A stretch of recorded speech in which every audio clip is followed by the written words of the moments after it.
Gdíomh, hi everybody. Sean Neil or Bite Size Irish. This is Neil from Bite Size Irish, and I would like to tell you about our latest mini course for Foundations members and above. So, this is Introduce Yourself in Irish. One of the first main landmarks, the first main goals for a language learner is to be able to say a little bit about yourself. So, who you are, where you're from, what you're about.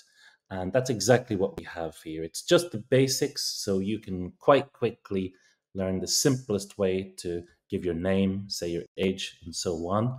And of course, later on, when you continue your studies, you can find out lots more variations and other interesting things that you can add in.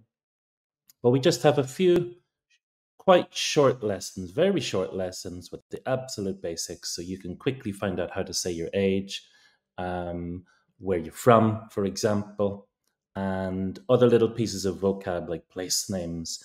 We've got links to the dictionaries online, so you can find that extra info too.